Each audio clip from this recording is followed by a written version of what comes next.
Hello, students and all the viewers. Welcome to my YouTube channel, Physics with Mohammad Arafat Khan. Let's continue the chapter Electrostatics. और electrostatics में last जो हमने video में discuss किया, last lecture में discuss किया, that was electric flux through a surface enclosing a charge. यानी कि हमारे पास एक क्लोज्ड सरफेस था और उसमें एनक्लोजिंग अ चार्ज मतलब उसके अंदर एक चार्ज रखा हुआ था, और उस चार्ज की वजह से उस क्लोज सरफेस में से जो फ्लक्स हो रहा था, हमने उस फ्लक्स का फॉर्मूला ड्राइव कर लिया था। मैं आपको थोड़ा सा रिकॉल करवाता हूँ कंडीशंस को ताकि आपको याद रहे। हमारे पास एक क्लोज सरफेस था और एक इस फॉर्म में था, स्फेरिकल फॉर्म में था, एक स्फीयर था, और उसके बिल्कुल मिडिल में हमने क्या किया था, एक चार्ज लिया था। ठीक है ना, एट द सेंटर हमने कोई भी एक चार्ज ले लिया था। इस चार्ज को रिप्रेजेंट कर देंगे क्यू से, और इस चार्ज की वजह से इस सरफेस में से, कौन सा सरफेस, क्लोज सरफेस में से जो फ्लक्स हो रहा था, इसका हमने फॉर्मूला ड्राइव किया था, that was Q bye epsilon not. ये हम ड्राइव कर चुके हैं। इस फ्लक्स को हम क्या बोलते हैं, this is the electric flux through a closed surface. और इस फॉर्मूले को डिराइव करने के बाद अगर आपको याद हो मेरे वो वर्ड्स, जिन वर्ड्स में मैंने ये कहा था कि इस फॉर्मूले में ऐसा कोई फैक्टर इन्वॉल्व नहीं है जो कि हमें ये बता रहा हो कि इस क्लोज सरफेस का शेप क्या होना चाहिए, साइज क्या होना चाहिए। इसका मतलब ये था कि ये इलेक्ट्रिक फ्लक्स क्लोज्ड सरफेस वाला जो होता है, ये उस क्लोज सरफेस की ना तो शेप पर डिपेंड करता है ना उसके साइज पर डिपेंड करता है। समझ रहे हैं? इसका मतलब ये हो गया कि ये जो क्लोज सरफेस होगा ये किसी भी शेप का हो, किसी भी आर्बिट्रेरी शेप का हो। आर्बिट्रेरी शेप का मतलब ये होता है कोई भी शेप होनी चाहिए, कोई पर्टिकुलरली स्फीयर नहीं होना चाहिए, कोई मखसूस शेप नहीं होनी चाहिए, कोई भी आप शेप ले लें। समझ लें? तो अगर ये फॉर्मूला आपको ये डिफाइन कर रहा है, ये फॉर्मूला आपको सजेस्ट कर रहा है कि this flux does not depend on the shape और the size of the close surface, so हमारे पास यहां पर एक पॉइंट आ जाता है कि क्यों ना अब हम एक ऐसा क्लोज सरफेस इमेजिन करें या एक ऐसा क्लोज सरफेस ड्रॉ करें जो किसी भी शेप का हो, आर्बिट्रेरी शेप का हो। समझ रहे हैं? तो यही चीज आज हम करने जा रहे हैं, और ऐसा करने के लिए बेसिकली हम लोग डिस्कस करने जा रहे हैं, बड़ा इंपॉर्टेंट लॉ है इलेक्ट्रोस्टैटिक्स में। कूलम्स लॉ को पढ़ने के बाद ये हमारे पास एक बहुत इंपॉर्टेंट लॉज में से आता है जिसको हम कहते हैं Gauss law. Gauss is basically name of the scientist ना, कार्ल फ्रेडरिक गॉस। ये साइंटिस्ट था, 1813 के अंदर बेसिकली इसने ये लॉ हमें दिया। और बेसिकली इसमें हमने क्या पढ़ना है, सबसे पहले याद रखिएगा, इसी बात को आगे हम कंटिन्यू करने जा रहे हैं जो हमने लास्ट वीडियो में ख़त्म की थी। तो जो the last point of that video is the starting point of this video, है ना। इस वीडियो का हमारा वो स्टार्टिंग पॉइंट हो जाएगा कि अगर ये इसकी शेप पर, इसके साइज पर डिपेंड नहीं करता, इसका मतलब आज हम कोई भी शेप का क्लोज सरफेस बना सकते हैं। ऐसा करने के लिए काम ही करते हैं कि मैं इस लॉ की सबसे पहले आपके सामने स्टेटमेंट लिख देता हूं। ठीक है? अच्छा, ये स्टेटमेंट मैं आपको क्लियर नहीं करूंगा अभी, मैं आपको अभी इस स्टेटमेंट को समझाऊंगा नहीं, डिफाइन नहीं करूंगा। पहले देख लो, नोट करना चाहो नोट कर लो। इस स्टेटमेंट को मैं सीधा सीधा रीड करता हुआ आपके सामने लिख रहा हूं, और इस स्टेटमेंट को, इस टॉपिक की डेरिवेशन करने के बाद, सब कुछ खत्म करने के बाद मैं आपको सबसे एंड में क्लियर करूंगा। क्यों? क्योंकि ये स्टेटमेंट इसकी मैथमेटिकल इक्वेशन स्टेटमेंट है, ये सीधा सीधा मैथमेटिक्स के ऊपर डिपेंड कर रही है।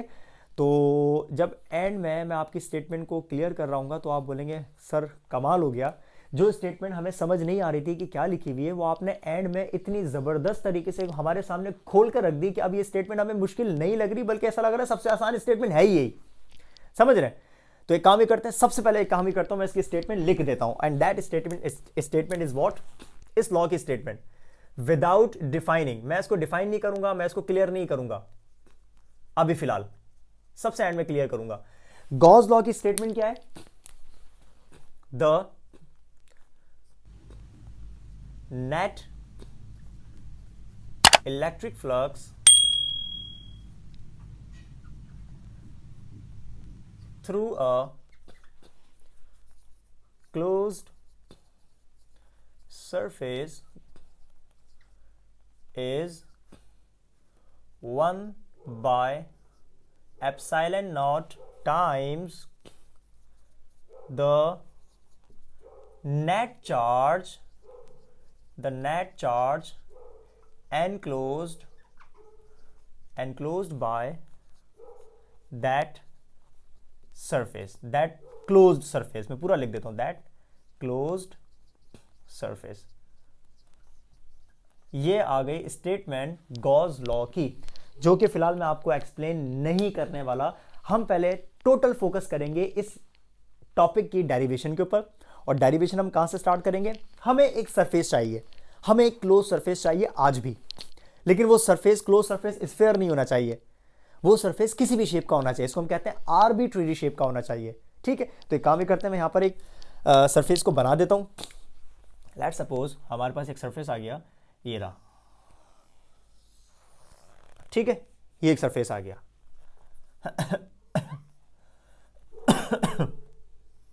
ठीक है, ये एक सरफेस आ गया हमारे पास। क्या ये कोई पर्टिकुलर शेप है? आप बोलेंगे नो सर।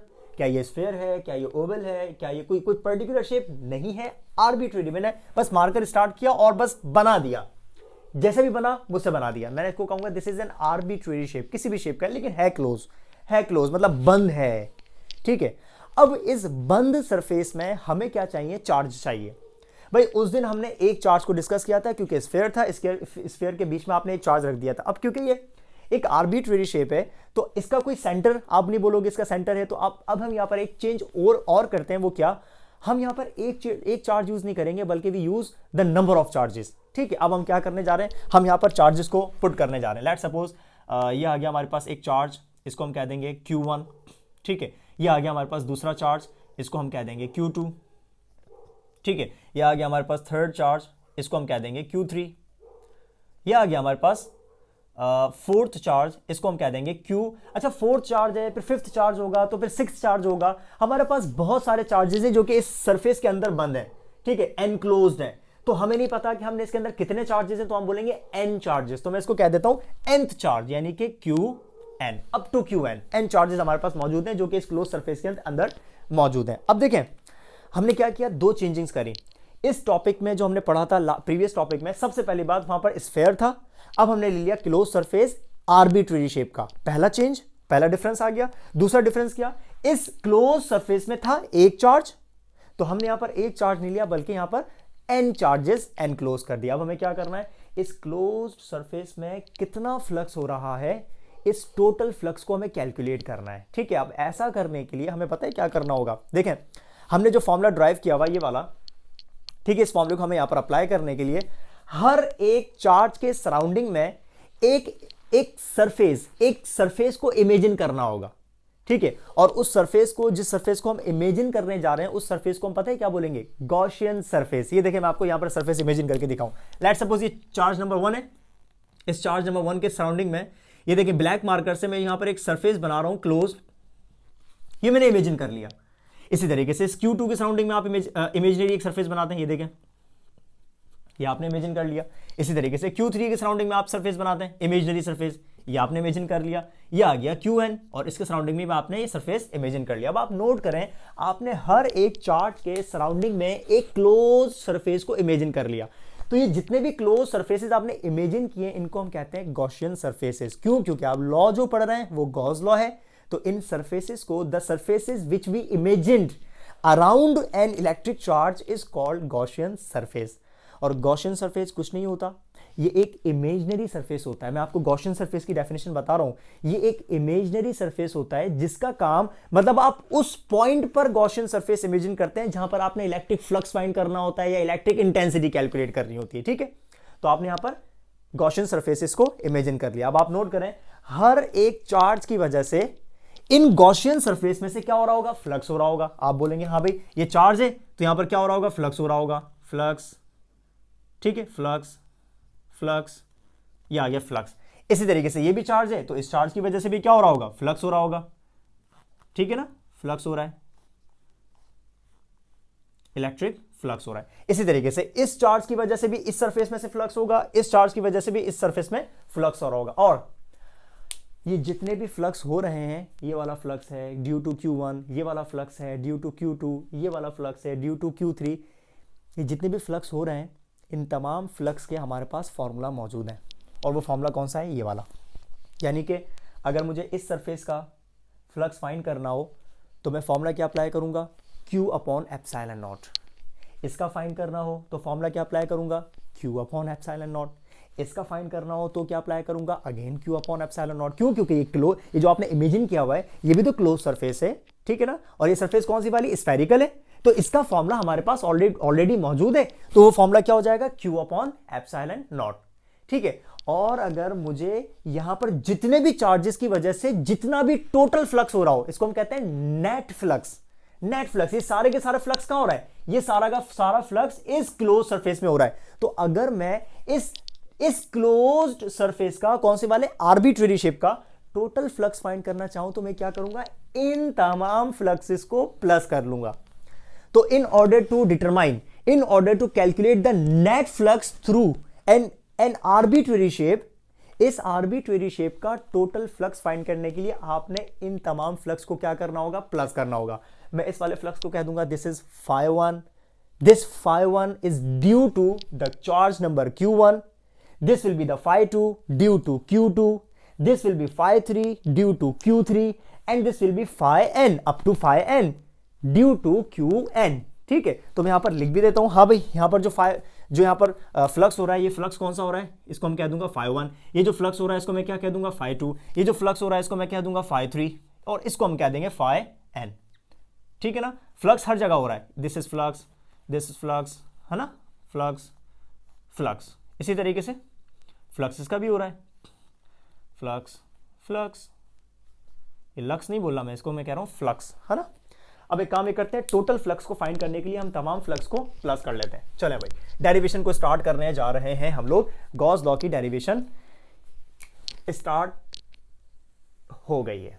ओके, अब मैं क्या करूंगा, मैं यहां पर लिखूंगा द टोटल फ्लक्स। अच्छा, टोटल के लिए यहां पर वर्ड यूज कर लेंगे जो पर्टिकुलर होता है नेट।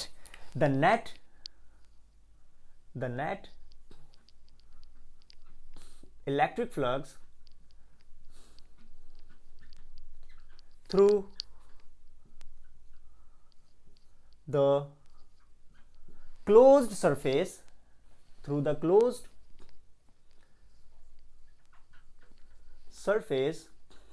अच्छा, मैं क्योंकि डेरिवेशन जो हम करने जा रहे हैं वो डेरिवेशन टोटली हमारे पास इसी पोर्शन पे आ जाएगी, तो मैं काम ही करता हूँ, इस पूरी लाइन को यहाँ पर ऐसे लिख देता हूँ, एक ही लाइन में है ना, मुझे कोई यहाँ पर इस बार ज़्यादा कॉलम्स की जरूरत नहीं पड़ेगी। So the net electric flux through the closed surface is given by हाँ भाई, अब मुझे चाहिए नेट फ्लक्स। मैं नेट फ्लक्स को रिप्रेजेंट कर दूंगा फाई के साथ, ठीक है, और ये बराबर होगा तमाम फ्लक्स के सम के। इसका मतलब क्या हो जाएगा, the sum of phi1 and phi2 and phi3 and up to phi n। यानी कि जब आप इन तमाम इंडिविजुअल फ्लक्स को प्लस करेंगे तो आपको इस पूरे सरफेस में से कितना फ्लक्स हो रहा है वो मिल जाएगा। इसको हम क्या बोलेंगे, नेट इलेक्ट्रिक फ्लक्स, है ना, नेट इलेक्ट्रिक फ्लक्स। तो आप चाहें तो इसके साथ आप लिख सकते हैं net, this is net electric flux through a close surface. और कौन सा क्लोज सरफेस, ये जो आर्बिट्रेरी वाला शेप है, इसका हम क्लोज सरफेस की बात कर रहे हैं। अब एक काम ही करते हैं कि हम यहां पर फॉर्मूला पुट करते हैं नेट फ्लक्स को फाइंड करने के लिए। हाँ भाई, फाई का फॉर्मूला क्या हमारे पास मौजूद नहीं है, हाँ भाई फाई का फॉर्मूला हमारे पास मौजूद है, जो हमने इससे लास्ट वीडियो के अंदर ड्राइव कर लिया है। भाई ये फाई कौन सा वाला है, ये फाई, ये क्लोज सरफेस वाला फाई है, और क्लोज सरफेस वाला फाई का फॉर्मूला क्या होता है, Q1 by epsilon naught. phi2 का फॉर्मूला क्या हो जाएगा, Q2 by epsilon not. phi3 का फॉर्मूला क्या हो जाएगा, Q3 बाय एप्सिलॉन नॉट, है ना। तो ये फॉर्मूला हम ड्राइव कर चुके हैं ऑलरेडी, तो हम पुट करते हैं इनके फॉर्मूला। phi1 का formula that will be Q1 by epsilon naught. phi2 का formula that will be Q2 by epsilon naught. Then phi3 must be Q3 by epsilon naught, then and so on up to Qn by epsilon naught। आपने सारे flux के फॉर्मूलों को put कर दिया, ठीक है। So phi due to close surface, flux due to close surface, flux due to close surface, या due to नहीं बल्कि आप इसको कह सकते हैं through, flux through the close surface. ये सारे के सारे आपने फॉर्मूला पुट कर दिया। अब एक काम ये करते हैं, इसमें से कॉमन निकाल देते हैं, जो चीज आप कॉमन निकाल सकते हैं और वो कॉमन आप क्या निकाल सकते हैं, सबके डिनोमिनेटर में एप्सिलॉन नॉट आ रहा है, तो आपने इस एप्सिलॉन नॉट को कॉमन ले लिया और ब्रैकेट में आपके पास क्या बचा, Q1 plus Q2 plus Q3 plus and so on, और ये up to Q and bracket close. आपने कॉमन निकाल लिया और कॉमन क्या आ गया, 1 बाय एप्सिलॉन नॉट, सबके डिनोमिनेटर में मौजूद था। ओके जनाब, the total flux, the net flux through the close surface, through the closed arbitrary surface will be equal to, हाँ भाई, 1 बाय एप्सिलॉन नॉट, और हमारे पास यहां पर जब आप इसको मल्टीप्लाई को हटाता हूं, यहां पर ब्रैकेट लगाता हूं, जब आप सारे चार्जेस को प्लस कर लेंगे, मतलब इस क्लोज्ड सरफेस में, इस आर्बिट्रेरी शेप के अंदर जितने भी चार्जेस आ रहे हैं, जब आप सबको प्लस कर लोगे तो आपको क्या मिल जाएगा, you will get the net charge, you will get the total charge. तो इसका मतलब the sum of all the charges enclosed by the surface, जो सरफेस के अंदर है, ये सारे के सारे चार्जेस जो सरफेस के अंदर मौजूद हैं। तो जब आप इन तमाम चार्जेस को प्लस कर लोगे तो आपको क्या मिलेगा, आपको नेट इलेक्ट्रिक चार्ज मिल जाएगा। इसको हम क्या बोलेंगे, net electric charge enclosed by the surface. तो भाई लिख देते हैं इसको, ये किसके बराबर हो जाएगा, net electric charge enclosed by the closed surface, है ना, enclosed by the closed surface. ठीक है, ये आ गया ब्रैकेट के अंदर। अच्छा, आप क्या करेंगे, अब बेसिकली 1 अपॉन एप्सिलॉन नॉट अपनी जगह पे मौजूद है। आपने कह दिया कि जब आप सारे चार्जेस को प्लस करेंगे तो वो किसके बराबर हो जाएगा, टोटल चार्ज के, नेट इलेक्ट्रिक चार्ज के। और ये नेट इलेक्ट्रिक चार्ज कौन सा वाला है, जो कि क्लोज्ड सरफेस क्या कर रहा है, एनक्लोज किया हुआ है। ठीक है, इसको हम कहते हैं within the close surface. Enclose का मतलब क्या होगा, within the closed surface. अब देखें यहां पर फाई यानी कि net electric flux is equal to 1 by epsilon naught को सेम रहने दो, इनटू ये जो नेट इलेक्ट्रिक चार्ज है ना, ये जो टोटल चार्ज है, इसको हम एक काम करते हैं, इसको सिंबल दे देते हैं। और वो सिंबल पता है हम क्या देने जा रहे हैं, लेट सपोज हमने यहां पर इसको सिंबल दे दिया कैपिटल Q। कैपिटल Q का मतलब क्या हो जाएगा, कैपिटल Q क्या है, it is a net charge.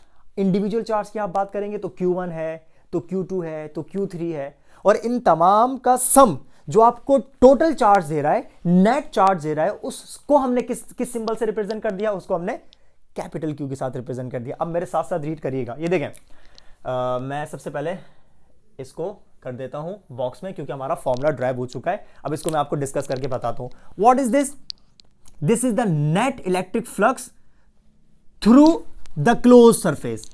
Net electric flux, मेरे साथ साथ रीड करिएगा, मैं क्या रीड करवा रहा हूं आपको, ये क्या है, this is the net electric flux, और कौन सा फ्लक्स है, थ्रू अ क्लोज सरफेस। आगे चलते हैं, ये तो है 1 अपॉन एप्सिलॉन नॉट, ये कौन है, ये है ये पूरा का पूरा, इसको हम कैसे रीड करेंगे, it is net electric charge enclose by the close surface. ठीक है, अब एक काम ही करते हैं, इस इक्वेशन को पढ़कर चेक करते हैं, इस इक्वेशन को आप किस तरीके से पढ़ सकते हैं। पहले एक मेरी बात सुने, आपके सामने लिखा हुआ है a मल्टीप्लाई बाय b, आपके सामने लिखा हुआ है 1 upon a multiply by c, हमारे सामने लिखा हुआ है 1 अपॉन 2 मल्टीप्लाई बाय a।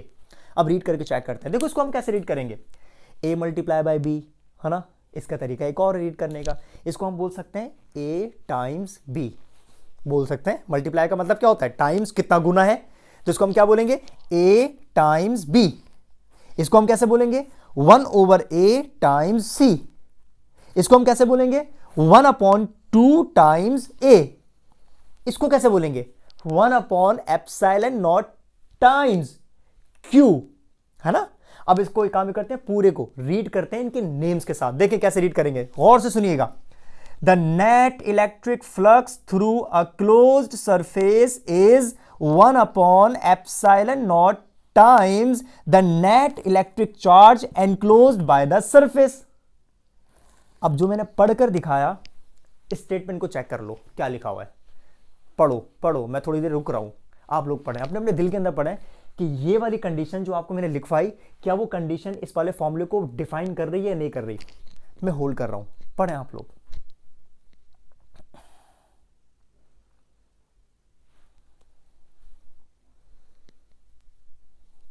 हाँ भाई, पढ़ा, क्या लिखा हुआ है, the net electric flux through a close surface, इसकी बात कर रहे हैं। इज, इसके बाद ये इक्वल आ गया, इसका मतलब ये इज है 1/ε0 टाइम्स 1/ε0 टाइम्स के आगे कौन है, क्यू। ये क्यू कौन है, ये लिखा हुआ ना, ये क्यू का नाम लिखा हुआ है ना, net charge enclose by that close surface, this is called Gauss law.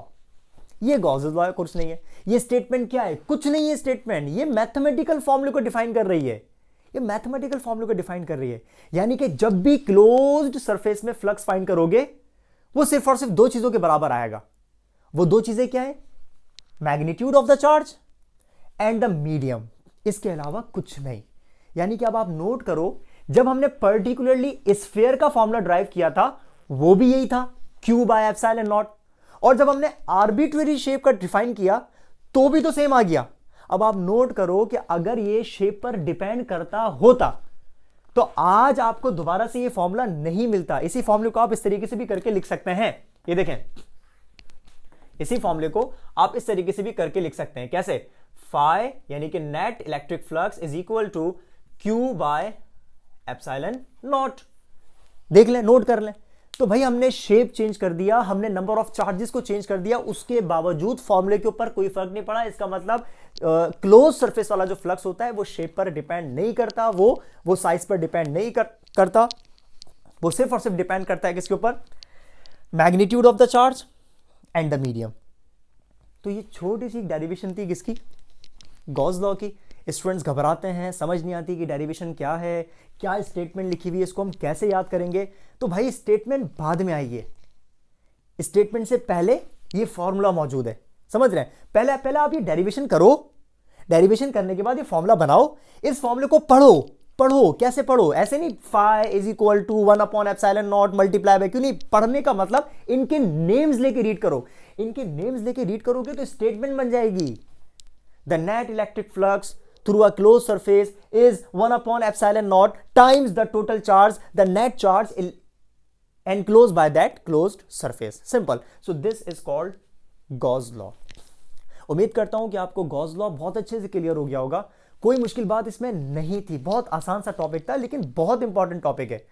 आपको पता है गॉस लॉ पढ़ने के बाद हमारे पास इसी लॉ की एप्लीकेशंस भी आती हैं ना, there are applications of Gauss law as well. और मैं इसी वीडियो के अंदर वो एप्लीकेशन स्टार्ट नहीं कर रहा, वो इस वजह से क्योंकि एप्लीकेशन लेंदी काफ़ी हैं, ये वीडियो बहुत लेंदी हो जाएगी। तो मैं कोशिश कर रहा हूँ कि आज की जो वीडियो लेक्चर है वो यहीं तक हम रखते हैं, और जो एप्लीकेशंस वाली वीडियो होगी वो मैं नेक्स्ट से स्टार्ट करूँगा, और उसमें हम लोग गॉस लॉ को अप्लाई करके चेक करेंगे, है ना। गॉस लॉ के बाद कौन सा टॉपिक आता है हमारे पास, एप्लीकेशंस। एप्लीकेशंस का मतलब क्या होता है, जहाँ पर आप गॉस लॉ को अप्लाई कर सकें, जहां हम अप्लाई करते हैं। तो अगर आप अप्लाई कर रहे हैं इसको हम कह देते हैं एप्लीकेशंस। तो एप्लीकेशंस ऑफ गॉस लॉ हमारे पास 3 होती हैं, हमारे जो कोर्स में इंक्लूड है। वो कौन कौन सी हैं, electric intensity due to a uniformly charge sphere, number 2 electric intensity due to an infinite sheet of charge, and number 3 electric intensity due to 2 oppositely charged plates. ये 3 एप्लीकेशंस हैं किसकी, गॉस लॉ की, बड़ी इंपॉर्टेंट हैं। Derivations हैं इसके अंदर भी, इनके भी फॉर्मूला आएंगे अपने अपने, इनकी भी अपनी अपनी इक्वेशंस आएंगी। तो इनको हम एक नेक्स्ट वीडियो के अंदर डिफाइन कर देंगे। तो उम्मीद करता हूँ कि आपको गॉस लॉ बहुत अच्छे से क्लियर हो गया होगा, ठीक है। और अगर वीडियो अच्छी लगी, समझ आई, तो लाइक कर दें, वही वाली बात, कमेंट करें और शेयर करें। और अगर अभी तक आपने चैनल को सब्सक्राइब नहीं किया तो सब्सक्राइब करके और बेल आइकन पर हिट करें, सिर्फ और सिर्फ मेरी नोटिफिकेशंस के लिए, कि आपको मेरी नोटिफिकेशंस मिल सकें। अपना ख्याल रखिएगा, नेक्स्ट वीडियो में मिलते हैं। Thank you.